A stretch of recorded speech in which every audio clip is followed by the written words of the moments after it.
Welcome back to Just a Conversation. My name's Diane Buckley Westinghouse, and the whole point of this is to find out who the people in our community are, like find out truly their hearts and who they are rather than what they do, and how they can be of service to you. So I'm going to say hi, Lee, and so I'm going to introduce Lee McCormick.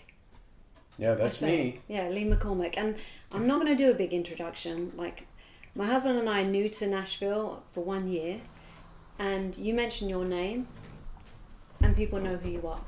Uh-huh. And the whole reason why I wanted to interview you is because you're interesting. Oh, well, good. Well, you are. Glad I'm interesting. Well, you're interesting, and not only that, I remember when we came here a year ago, Integrative Life Center and yourself were really generous and really kind from the moment where you helped us find accommodation on our way. Yeah. You stayed at Jenny's place in Santa Fe. Yeah, New Mexico. Yeah. And our first experience was of the sweat lodge. Mm-hmm. And the sweat lodge. I'd been wanting to go to a sweat lodge forever.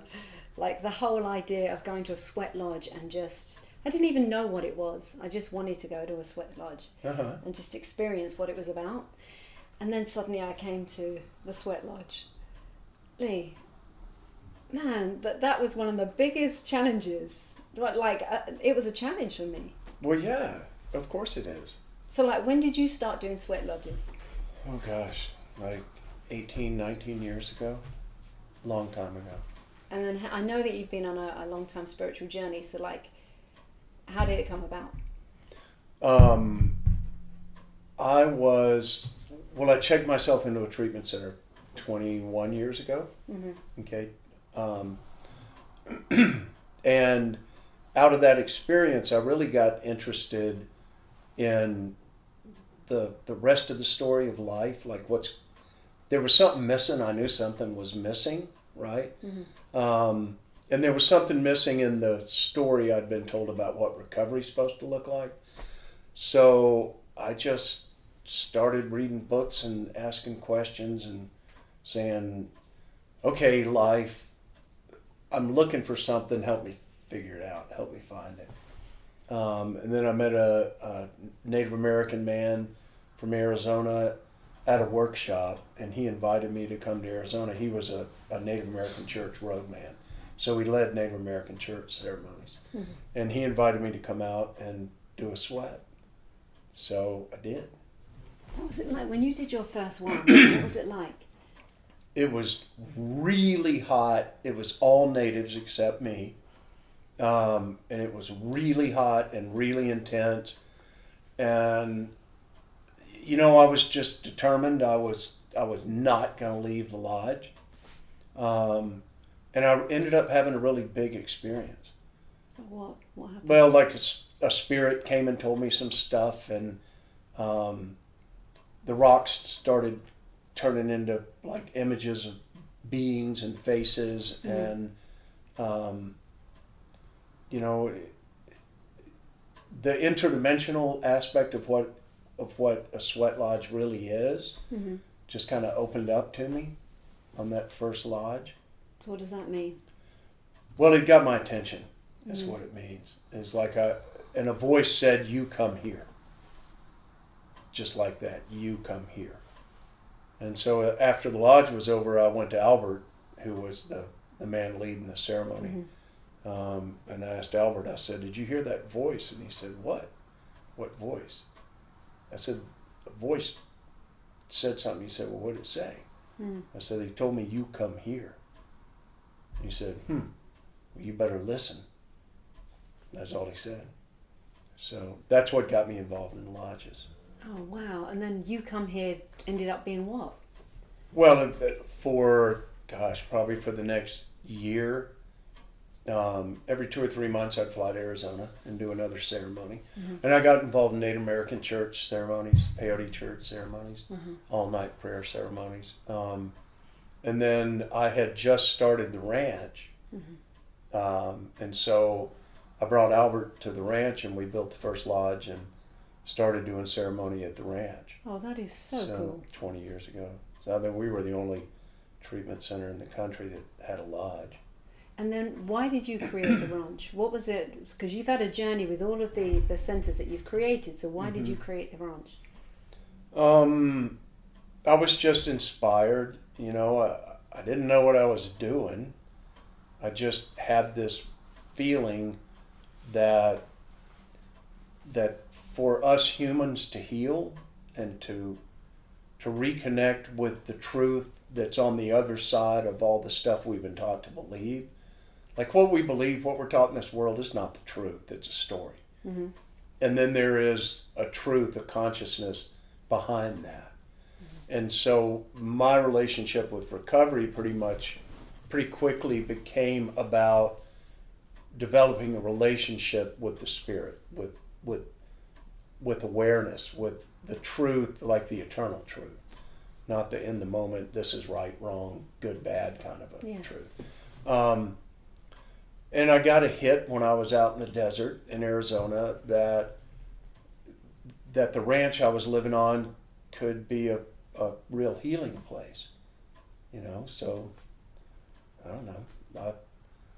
I didn't know anything about the treatment business. I didn't know what I was doing, but I reached out to people that had worked in the field, and you know, they came together and we created what we created. But it was always it was like a really living.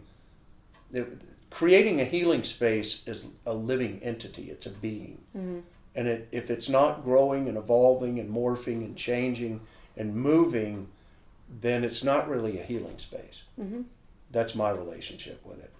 You know, because you learn and you get new perspectives and you have new awarenesses. And so I've never been a follower of programming. I think people need to be deprogrammed, not immediately reprogrammed to be good recovering people. They need to be deprogrammed and then given an opportunity to develop a relationship with themselves. Okay. So right? So who are you really? I'm still discovering that. Yeah, exactly. Well, we all are. Yeah. You know, and or you come to a point, like I'm kind of at the point, you know, what I am, and I don't need to figure it out. Yeah. And I'm not worried about whether I'm good enough or not. None of that's really applicable anymore, because the one that created me sees fit for me to be here, and that's all I need to know. So, you know, my responsibility is just be me. I get that, and I hear you. But in your experience, how do you deprogram a person, a human being? Or how do they deprogram themselves? Well, there's threads to that. So one of the openings is through questioning their relationship with judgment, with all the good, bad, right, wrong. That's a part of their operating program, which is like an operating program on a computer. The mind is a computer is a mirror image of the mind. Would you say that again? A computer, yeah, like a hard drive on a computer, is the mirror image of the mind. The mind created a computer, the human mind, right? Yeah. Well, it's a mirror image of the mind. So you take a hard drive, you take a 2-day-old baby, it's a clean hard drive. There's nothing on it yet. And then as you grow up, as you interface with life, you're downloaded with information and stories and beliefs and religions and knowledge and experience. All this stuff is downloaded onto your hard drive. So then when you look out at the world, what you end up seeing is the information that's in your database being processed in your mind. You're not really seeing what's there. Yeah. You're seeing a reflection of what's there, and then you're projecting knowledge onto it that explains it, so you can explain what everything is. And so in a healing process, you know, we become attached to our wounds through the stories that we tell, as well as the energetic of the experience. So if you have a traumatic experience, the energy of that experience imprints into the body as such, but it also downloads into your mind. And then you create a story around it, why it happened, who did it, you know, the good, the bad, the judgment, the fear, the victim orientation, all of that's learned, right? And so in order to unravel that, you just start anywhere there's a thread. And in a clever way, in a sincere way, in a loving way, you just start pulling the threads of, okay, is that really true? And is this really true? Mm-hmm. And, you know, how does all this actually really fit together? And who are you really in relationship to that story? Mm-hmm. And in relationship to that belief? Or in relationship to that experience? Because the experience can be a week, 2 weeks, 2 years, 10 years behind you. Mm-hmm. So the experience is long gone. What you're living is a relationship to the imprint of energy and to the story. And through the story, we keep feeding the wound. Yeah. We keep the wound alive because we keep giving it our attention. Yeah. And then we rerun the story. Yeah. You put that, so you put that in your book. Here we go, the book, The Heart Reconnection. So I was reading that this morning actually about how we recreate, basically how like something happened and then we keep moving in life and energetically we store it and then we repeat the information, we stay in that mode. Mm-hmm. And so now we have to step outside and like you're saying, to deprogram ourselves we have to step outside, or we don't, or we could, and start questioning, is this true? And then looking at a different perspective. Like exactly, different points of view. Yeah. Because as long as you stay locked in judgment of this happened to me and it was wrong and it was bad and that person is wrong and bad, as long as I'm holding that tension, I'm living without knowing any better. I'm living intentionally attached to that event and that person. So judgment's like a catalyst. When you judge a situation, you attach yourself to it. Mm-hmm. If you want to be free of that energy, you're going to have to let go of the judgment. I know. Right? Yeah. And that's the power of the forgiveness work. But the forgiveness is to free yourself. The forgiveness doesn't have anything to do. It's like, and really, it doesn't really matter how bad or wrong that other person was, because it's done. Mm-hmm. It's not, the only place it's relevant is in your mind. And in the energy that you're carrying. So is that what you want to do? Do you want to keep living with that relationship? Right? Yeah, and sometimes what you find, I know along my own journey, is sometimes I've enjoyed playing the victim because there's a payoff. I've enjoyed playing the victim because I get to not be responsible, or I get to make you wrong, or whatever it is. Well, you just don't know any better because it's what we see mirrored for us in the world. Like we're born into a victim-oriented perspective on life. You learn that. Yeah, you do. And then, but once you see it, then you have a choice. And that's the freedom, is like you have a choice. You know, and that's what's so great. You can't unlearn something. That's what I love. Right, yeah. You know. That's true. You know, like, you know, I know this isn't an interview about recovery, but, you know, like I'm many years now from an eating disorder. And along my journey, I've learned all of the, you know, I'm learning these lessons. And I'm still learning. I'm still, you know, like we're all still learning. I think that's the point, is that there is no end goal. It's just, this is it. This is it right now. Yeah, this is it. We're doing it. We're just living life. That's what we're doing. We're living life. We call it all kind of things. But the truth is, the meter's running. Like the meter's running every day. So what do you want to do? Do you believe in life after death? No, I don't believe in death. I mean, you know, we leave our body. So the body dies. The body returns to the earth. You know, I don't know for a fact where we go, but I know this isn't the end of the road. I don't even know what this is. This is bizarre, this whole deal here. It's really fascinating. I find it, see, for me, life is like a playground. I love discovering.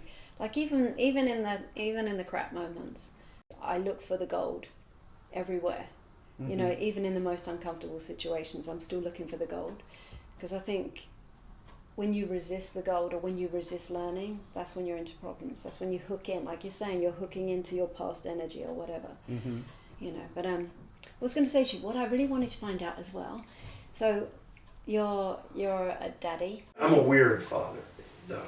Why? You asked me about it. I'm just a weird father. Why? I'm like, my kids, I look at my kids like I have no idea who you are. So I need to get to know who my kids are while they're growing up. And I support them. I try to support them in the things that they love doing.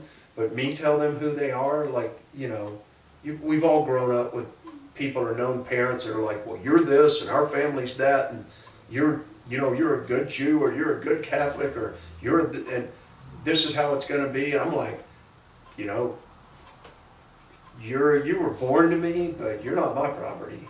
You know, you're Creator's property, and the best I can do is just kind of have fun with you and love you and share life with you, and then when it comes time for you to go do your own thing, Oh, it makes me want to cry. That makes me want to cry. well, that's the way it is to me. That's a beautiful, beautiful way of parenting.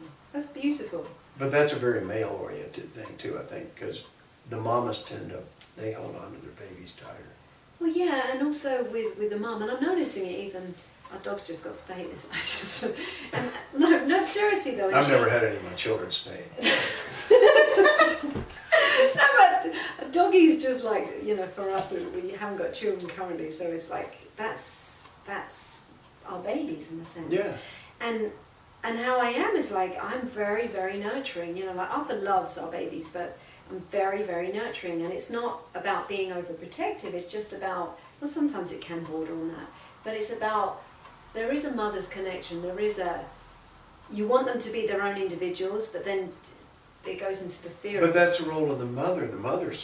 The true mother is fierce and protective. Mm-hmm. Arthur calls me Mama Bear. Yeah. Oh, my wife, man, you don't mess with her kids. It's like when she's done with you, I'll finish you off. But she's going to throw the first punch. It's a wicked. I said no comment, and there's a Facebook video of Lee's wife, and he's with the children, and she's with she's with another lady on the video, and they're dancing at Thanksgiving. Oh, it's wicked! It's so cool. She's just so free and fun, and she seems vibrant and just. She is. She's great. Yeah. She's great. And the children all dancing as well. It's just such a cool. I'm like, yes. Let's go to outside, you know, like, let's go, like, you say weird, I don't say weird, I just say free. You know what? You just go for it. I don't know. What else do you do? Be afraid? Like, oh, I don't know, something bad could happen. I'm like, you know what? Something bad's happening every minute. Who gives a shit? What do you want to do? You want to do something? You want to sit around and worry about it? Like, Is that so for anybody who's watching, just like to finish off, for anyone who's watching, is there anything that you want to leave with them? So say just anybody. Oh God, if there's something you love, do that. You know? Like, be good to the people around you, give yourself a break. Give yourself a break. Take care of yourself, right? And do the things you love doing. I know one thing, you will never suffer your way to happiness or freedom. Never. It's never going to get you anywhere. So stop it. Hallelujah! Praise the Lord! Lee McCormick, guys. Thank you. Thanks. You bet.